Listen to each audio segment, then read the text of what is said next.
에콰도르의 아마존 정글에서 살고 있던 그 야만적인 원시 살인족 아우카 부족에게 복음을 전하려다가 순교한 짐 엘리엇 선교사의 이야기는 그리스도인이라면 누구나 한 번쯤은 들어보았을 것입니다. 얼마나 불필요한 낭비인가 라는 제목으로 라이프지에 실리게 되어서 이 사건을 접한 사람들은 29살의 젊은 청년들의 이슬 같은 사라짐이 이해되지 않고 그저 낭비라고 생각했습니다. 낭비라니요, 원하지 않는 일이 일어나야 낭비입니다. 제 남편은 어렸을 때부터 이 순간을 위해서 준비했던 사람입니다. 그는 이제야 그 꿈을 이루었습니다. 감히 낭비라고 말하지 마세요. 짐 엘리엇의 아내 엘리자베스는 이렇게 말하면서 자신을 찾아온 기자에게 남편의 일기장을 보여줍니다. 하나님, 제가 감히 하나님께 기도합니다. 나무토막 같은 인생에 불을 붙여 주옵소서. 주님을 위해 탈 수 있도록 나의 삶을 주님께서 소멸시켜 주옵소서. 나는 오래 사는 것을 원치 않습니다. 완전하고 풍성한 삶을 살기 원합니다. 훗날 아우카 부족은 복음을 듣고 예수님을 영접합니다. 목회자로 헌신한 부족의 한 사람은 짐 엘리엇과 같은 고백으로 복음을 전하는 삶을 살아갑니다. 믿음의 비밀을 알았던 짐 엘리엇은 일기장에 이렇게 적었습니다. 결코 놓치지 말아야 하는 것을 얻기 위해 언젠가는 놓아야 할 것을 포기하는 사람은 현명한 사람입니다. 성도 여러분, 믿음의 사람은요, 원래 살고 있던 자리에서 떠나야겠다고 결심한 사람들입니다. 원래 살고 있던 자리에서 떠나야 되겠다고 결심한 사람, 그 사람이 믿음의 사람이에요. 차곡차곡 쌓아온 삶의 터전을 한순간에 떠나는 것은 쉬운 일이 아닙니다. 뿌리 깊게 자리 잡은 생활의 패턴들을 내려놓기라는 쉬운 일이 아닙니다. 그러나 믿음의 사람들은 하나님이 알게 하신 약속을 기억하고 더 늦으면 안 돼 라고 결심하고 일어나서 담대하게 떠난 사람들이에요.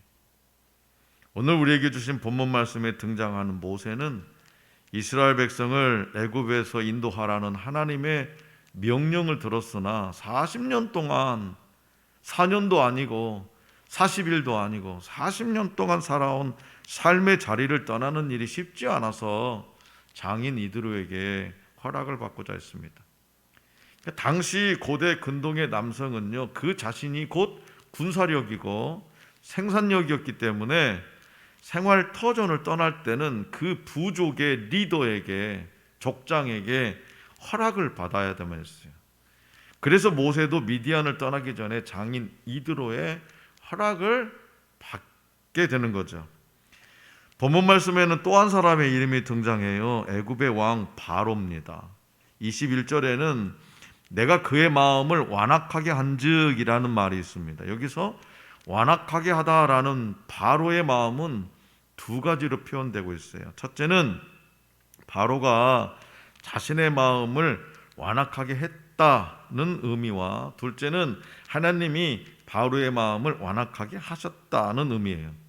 그런데요, 둘 다 바로가 자기 스스로 마음을 완악하게 했다고 해석할 수가 있습니다. 그래서 완악하다를 개역 한글 성경은 강팍하다라고 번역되어 있어요. 우리가 보는 개역 개정은 완악하다, 개역 한글 성경은 강팍하다라고 번역했는데, 이 말의 뜻이 뭐냐? 완고하고 고집이 세서 하나님께 순종하지 않고 하나님의 말씀에도 반응하지 않는 상태, 이게 뭐냐? 완악하다, 완악하다. 하나님은 누구에게 동일하게 말씀하세요. 내가 박 목사가 좀 더 마음에 드니까 박 목사에게는 이만큼, 또 어떤 에게는 이만큼 마음에 들지 않으니까 그렇게 말씀하시지 않는 거예요. 동일하게.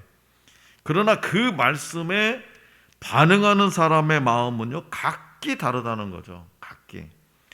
그런데 하나님은요 어떤 말씀을 하시더라도 강제적으로 어떤 사람을라도 강팍하게 하시거나 죄를 조성하시는 분이 아니에요. 그렇기 때문에 하나님께서 우리를 회개의 자리로 인도하실 때 우리가 귀를 닫는다면 바로와 같이 강팍하게 되어서 결국 심판에 이르게 됩니다. 그러나 모세와 같이 하나님의 말씀에 순종하면 복된 삶에 이르게 된다고 하나님 말씀하십니다. 자, 그렇다면 모세는 장인 이드로를 찾아가서 어떤 말을 했나요? 그리고 애굽으로 돌아가는 모세가 손에 잡은 것은 무엇일까요? 자, 본문 말씀 18절에서 20절을 다 같이 한번 받들겠습니다. 18절에서 20절 시작. 모세가 그의 장인 이드로에게로 돌아가서 그에게 이르되 내가 애굽에 있는 내 형제들에게로 돌아가서 그들이 아직 살아있는지 알아보려 하오니 나로 가게 하소서. 이드로가 모세에게 평안히 가라 하니라. 여호와께서 미디안에서 모세에 이르시되 애굽으로 돌아가라. 목숨을 노리던 자가 죽었느니라. 모세가 그의 아내와 아들들을 나귀에 태우고 애굽으로 돌아가는데 모세가 하나님의 지팡이를 손에 잡았더라. 아멘. 이게 사명의 사람 모세의 삶은요, 왕궁에서 40년 그리고 미디안 광야에서 40년으로 구분할 수 있습니다. 하나님은 모세를 부르실 때 그는 미디안에서 40년을 살았기 때문에 그의 삶의 터전은 미디안 땅에 깊숙이 뿌리 내려져 있었다는 거죠. 그래서 모세는 하나님의 부르심을 자꾸만 거부하고 또 주저주저했어요. 그러다가 마침내 모세가 호렙산에서 하나님의 부르심을 확신한 후에 그 산에서 내려와 가지고 집으로 가지 않고 곧바로 장인 이드로를 찾아가서 애굽에 있는 내 형제들에게 가서 살아있는지 확인하겠다라고 말합니다. 애굽에 가가지고 내 형제들이 살아있는지 확인하겠다. 여기서 모세는 이스라엘 민족 전체를, 애굽 땅에 거주하는 이스라엘 민족 전체를 내 형제들이라 이렇게 지칭하면서 민족을 위한 사명을 수행하고자 했습니다. 모세는 장인에게 자신의 임무, 즉 사명에 관하여는 한마디도 하지 않았어요. 하나님께서 이스라엘 백성들 애굽에서 이끌어내 데리고 나와라 그 얘기를 하지 않았다는 거예요. 하지만 하나님의 말씀에 실천을 하게 됩니다. 애굽으로 가는 것에 그래도요, 결단은 했지만 그래도 애굽으로 가는 것에 대해서 부담감이 컸을 모세를 위해 하나님은 본문 말씀 19절에 기록된 대로 모세를 죽이려던 사람들이 죽었다라고 알려주세요. 야, 너를 잡아 죽이려는 사람들이 이제 다 죽어버렸다. 이처럼 하나님은요, 사명을 가지고 움직이는 모세의 길을 세심하게 예비하신다는 거예요. 사명을 가지고 움직이는 모세의 길을 세심하게 예비하세요. 그리고 모세는 지팡이를 손에 굳게 잡았습니다. 지팡이가 모세의 손에 있을 때는 그저 양들을 지키는 것에 불과했습니다. 양들을 지키는 지팡이. 그러나 이제는 하나님이 사용하시는 권능의 지팡이로 그 쓰임새가 완전히 바뀌어버려요. 그럼에도 불구하고 모세는 여전히 두려움이 있더라는 거지. 하나님이 세심하게 앞길을 다 예언해 준다는 거예요. 너를 때려 죽이려고 하는데 다 죽었다. 네 손에 들려있는 지팡이가 이제는 양떼만 지키는 것이 아니라 내 권능의 지팡이다. 능력의 지팡이다. 그렇게 그 능력의 지팡이를 손에 쥐어줘도 여전히 두려움이 있더라는 거죠. 그래서 이 하나님은 모세에게 담대함을 더하십니다. 담대함. 내가 가는 것이 아니라 하나님이 가는 것이다 라고 하는 마음을 주셔요. 야, 내가 지금 애굽 땅을 내가 가는 것이 아니야.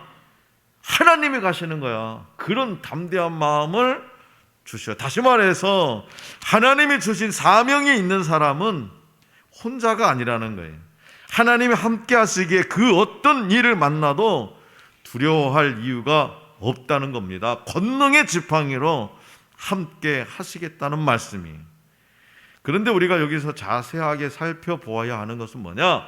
사명을 가진 사람은 삶의 자리를 떠나야 한다는 특징이 있다는 거죠. 사명을 받은 사람은 삶의 자리를 떠나는 특징. 아브라함 어딜 떠났습니까? 아브라함도 하나님의 부르심을 받고 사명을 받았잖아요. 어디를 떠났어요? 하란을 떠났잖아요. 야곱은 어디를 떠났습니까? 야곱은 밧단 아람을 떠났습니다. 환경과 상황을 보면, 자기에게 어떤 주어진 환경과 상황을 보면 하나님 말씀에 순종해서 떠날 수가 없었습니다. 그러나 이스라엘에게 복을 주셔서 하나님 나라의 백성으로 삼으시겠다는 하나님의 선한 계획을 알게 되면 그때서야 비전을 품게 되고, 아무리 든든한 삶의 터전이라 할지라도 떠날 수가 있게 되는 거예요. 아직도 안 떠나시려고 그러네요. 아유, 목사님 이제 겨우 살만해가지고 집도 좀 장만하고 좀 직장도 좀 안정돼가지고 그냥 꼬박꼬박 월급도 잘 나오고 그러는데 어딜 떠나라고 그러세요? 어디를. 그래서 모세도 하나님의 선한 계획을 알게 되고 비전을 품게 되니까 하나님의 부르심에 순종해서 삶의 자리에서 떠나더라는 겁니다. 그가 떠났을 때 하나님의 능력이 많은 거예요. 그냥 자기 자리에 안주하고 있으면 자기가 가지고 있는 그 모든 능력, 인간의 능력으로만 살아가는 거예요. 떠났을 때에 인간은 자기가 가진 그 한계를 뛰어넘는 능력이 발휘되는 거죠. 오늘 우리도 하나님의 말씀에 순종하기만 하면 하나님의 능력이 우리에게 임하게 될 줄로 믿습니다. 다시 말해서 하나님께서 모세가 쓰던 지팡이를 통해서 놀라운 일을 행하신 것처럼 저와 여러분들이 가진 작은 물질이나 하찮게 여기는 재능을 가지고도 하나님의 영광을 드러내실 수 있다고 말씀하시는 거예요. 미우라 아야코라는 작가 아시죠? 빙점이라는 소설을 쓴 일본의 작가입니다. 그는 활발한 작품 활동으로 유명인이 되었지만 오랜 시간 척추 만성 염증과 폐결핵을 앓으면서 아무것도 할 수 없다는 자괴감에 빠져 있었어요. 그럼에도 불구하고 그는 굴하지 않고 자기가 할 수 있는 일이 뭘까? 이렇게 몸이 망가져고 아무 사람에게도 어떤 에게도 도움이 안 되는 그런 사람이지만, 그런 몸뚱이지만 자기가 할 수 있는 것이 뭘까? 그 작은 헌신을 드리기로 하나님 앞에 결심해요. 그래서 어려움을 겪는 주변 사람들을 편지는 잘 쓰겠잖아요. 작가니까. 짧은 기도도 잘하겠잖아요. 문장력이 있으니까. 또 기도하는 사람이니까. 그래서 편지와 짧은 기도로 그 어려움에 겪고 있는 주변 사람들을 위로하기 시작한 거예요. 그래서 그의 글을 통해 많은 사람이 다시 소망을 찾고 하나님께 돌아왔다고 합니다. 성도 여러분, 여러분들도 미우라 아야코처럼 여러분이 가진 작은 것을 하나님께 드리시기 바랍니다. 하나님은 작고 보잘것없는 것을 가지고도 당신의 영광을 위해서 큰 일을 행하시는 분이에요. 내가 하려고 하면, 인간이 하려고 하면 안 되는 거죠. 그러나 그 작은 일에 하나님이 함께 하시면 당신의 영광을 위해서 큰 일을 행하시는 분이에요. 그리고 하나님은 사명을 가슴에 품고 떠나는 사람들과 언제나 함께 하십니다. 자, 그렇다면 하나님이 여러분에게 주신 사명이 뭐냐 이거예요. 그 사명을 감당하기 위해서 떠나야 할 자리는 어디입니까? 그리고 가야 할 곳은 어디입니까? 믿음의 결정이 여러분의 인생을 바꿉니다. 순간의 선택이 10년을 좌우하는 것이 아니라 믿음의 결정이 여러분의 인생을 바꿔요. 하나님의 말씀대로 행하겠다는 결심이 여러분의 인생의 방향을 바꿉니다. 뿌리 깊이 내린 삶의 패턴을 떠나야 합니다. 신앙생활에 방해되는 삶의 습관에서 떠나야 됩니다. 지금 하나님 앞에서 주저하거나 거부하고 있는 것이 있다면 말씀에 따르기로 결심하시기 바랍니다. 그리고 하나님의 역사를 기대하시기 바랍니다. 그 결심에 하나님께서 능력으로 함께해 주시겠다고 약속하십니다. 자, 그렇다면 하나님은 모세에게 완악하게 행할 바로를 향해서는 어떻게 말하라고 지시하셨을까요? 자, 본문 말씀 22절과 23절입니다. 다 같이 받들겠습니다. 22절 23절 시작. 너는 바로에게 이르기를 여호와의 말씀에 이스라엘은 내 아들 내 장자라. 내가 내게 이르기를 내 아들을 보내주어 나를 섬기게 하라 하여도 내가 보내주기를 거절하니 내가 내 아들 내 장자를 죽이리라 하셨다 하라 하시니라. 아멘. 히브리인들의 문화에서 장자는요, 가족이나 씨족의 머리입니다. 그만큼 이 장자는 히브리인들 문화에서는 아주 중요하다는 거죠. 우리나라 좀 비슷하죠. 우리나라도 막 장손, 큰아들, 뭐 아주 그냥 큰아들이 뭐 아들을 못 낳으면 대가 끊긴다, 막 난리가 아닙니다. 근데 히브리 사람들에게도요, 아버지가 돌아가시면 장자는 2배의 유산을 상속받았어요. 그래서 구약에서 장자권이 이렇게 중요했던 이유는 뭐냐? 하나님이 아브라함과 맺은 언약을 계승하는 것이기 때문이었어요. 하나님은 이스라엘을 하나님의 장자라 이렇게 불렀어요. 이스라엘 백성을 하나님이 제일 먼저 택하신 선민 이스라엘 백성들을 하나님의 장자, 하나님의 큰아들이라 이렇게 부르셨어요. 그렇게 부르신 이유가 뭐냐? 아브라함을 통해서 선택받고 약속의 백성이 되었던 이스라엘을 향한 하나님의 사랑과 관심을 보여주는 거죠. 이처럼 이스라엘 백성은 약속의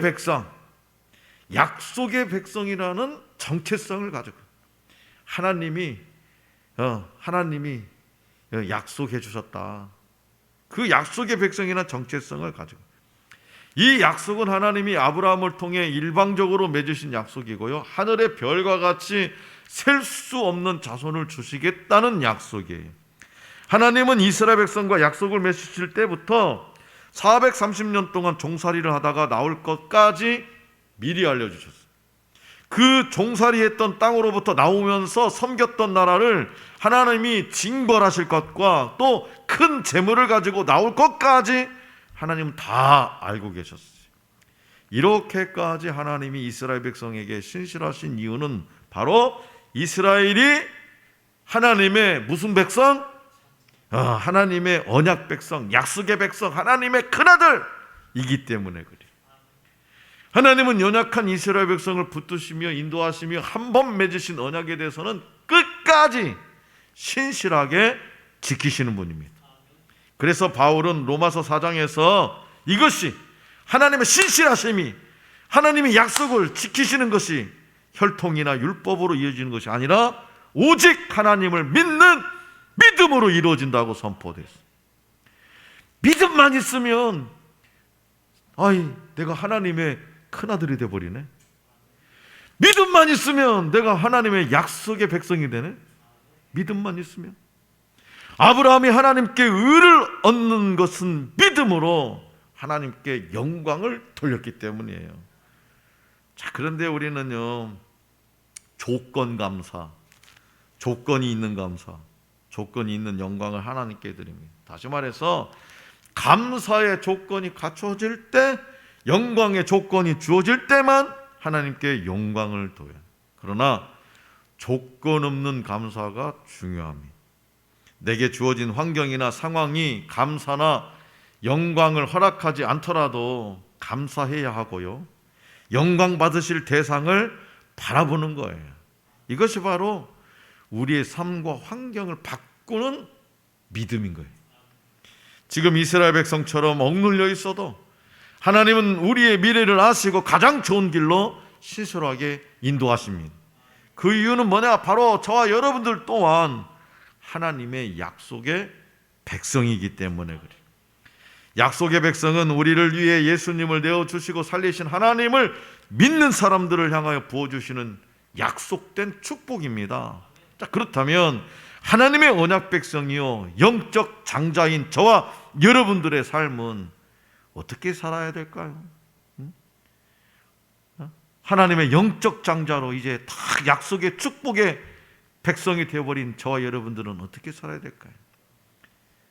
바로 왕처럼 강팍해져서 고집 부리지 말고 자기 중심에서 떠나야 됩니다. 육신의 욕망에서 떠나야 되고요, 잘못된 습관에서 떠나야 하고요, 거친 언어 생활에서 떠나야 그때부터 하나님이 일하시기 시작합니다. 불평과 원망에서 떠날 때, 안일한 삶의 자리에서 떠날 때, 그때 하나님의 역사가 일어납니다. 하나님께서 떠나라고 말씀하실 때 아멘으로 화답해서 떠나면 인생의 홍해 바다가 갈라지는 기적을 경험하게 될 줄로 믿습니다. 가스펠 헤럴드지에 실렸던 이야기예요. 세실이라는 사람, 세실. 어느 날 사랑하는 어린 딸의 방으로 딱 들어갔어요. 딸은 아빠를 기다리고 있었던 것처럼 눈을 반짝이면서 자리에 벌떡 일어났습니다. 그리고 낮에 어떤 사람이 그 딸에게 준 아름다운 구슬 상자를 아버지에게 보여주는 거, 막 자랑하는 거. 아빠 이것 봐 어떤 사람이 나에게 줬는데. 그런데 뜻밖에도 그 아버지는 구슬이 아주 예쁘다고 감탄하고 나서는 이렇게 말하는 거예요. 얘야, 그렇지만 아주 예쁘더라도 아름답더라도 그것을 불 속에 던져버려라. 어린 소녀는 당황했어요. 지금 너무나 예쁜데 이 구슬 상자가, 이 아빠가 왜 이걸 불 속에 집어 던지라는 거지? 그리고 망설였어요. 주저주저했어요. 그것은 그 어린 딸에게선 대단한 시험이었어요. 그런데 아버지는 계속 말해요. 얘야, 너한테 강요하지는 않겠다. 너에게 맡기긴다. 이유는 말하지 않을 것이니 네가 아빠를 믿는다면 꼭 좀 그렇게 해다오. 어린 소녀는 고심하다가 결국 순종하기를 택하고 그 상자를 불 속에다가 던졌습니다. 그 어느 날 아버지는요, 그녀가 오랫동안 가지고 싶어 하던 훨씬 더 아름다운 구슬 상자를 그녀에게 딱 주는 거예요, 딸에게. 그리고 이렇게 말해. 사랑하는 내 딸아, 내가 이렇게 한 것은 네가 하늘에 계신 아버지를 신뢰하도록 가르치기 위해서란다. 너의 인생에 있어서 하나님은 여러 차례 네가 이유를 모르는 가운데 포기하고 버릴 것을 요구하실 거다. 그때 네가 나를 믿었듯이 하나님을 믿는다면 너는 언제나 그것이 최선임을 알게 될 거야. 사랑하는 성도 여러분, 40년간 뿌리내린 삶의 터전이었지만 모세는 사명을 따라서 미디안을 떠납니다. 하나님께서 여러분에게 불 속에 던져 버리라고 말씀한 것이 뭡니까? 하나님께서 여러분의 신앙생활을 위해서 떠나라고 말씀하신 것은 무엇입니까? 성령 충만함을 이루기 위해서 과감하게 도려내야 할 일상의 습관들은 무엇입니까? 머뭇머뭇거리면 안 됩니다. 지금 떠나야 돼. 하나님은 자신의 연약함을 뒤로하고 그분을 붙잡고 가는 이의 앞길을 완전하게 예비해 주십니다. 그리고 어디서 무엇을 하고 누구를 만나야 할지도 다 알려주십니다. 그래서 시편 기자는 뭐라 하겠어요? 사람이 계획할지라도 그 걸음을 인도하시는 분은 누구다? 하나님이시다. 좋게 보려고 해도요, 아무런 자격이 없지만, 아무리 내 자신을 이렇게도 뜯어보고 저렇게 뜯어보고 해도 아무런 자격이 없지만 하나님은 오늘 저와 여러분들을 당신의 자녀로, 거룩한 백성으로, 이 시대의 언약 백성으로, 하나님의 큰아들로 여기십니다. 그러나 하나님의 말씀에 순종하지 않는 바로는요, 마음이 계속 완악해져서 결국 장자의 죽음이라는 재앙을 맞게 됩니다. 하나님은 이스라엘을 약속의 백성이요 나의 장자라 부르시면서 특별한 사랑으로 인도하십니다. 저와 여러분들도 예수님을 믿음으로 의롭다 여김을 받고 약속의 백성이 되었습니다. 이제 삶의 자리에서 떠나 소망의 주님만을 따라가야 합니다. 자, 그러므로 두려워하지 말고 주저하지 말고 하나님의 지팡이를 손에 잡고 담대하게 삶의 자리를 떠나서 사명의 자리로 나아갈 수 있기를 원합니다. 비록 보잘것없는 능력이라도 하나님의 손에 맡겨드려서 하나님의 영광을 담아내는 그릇이 될 수 있기를 간절히 기원합니다.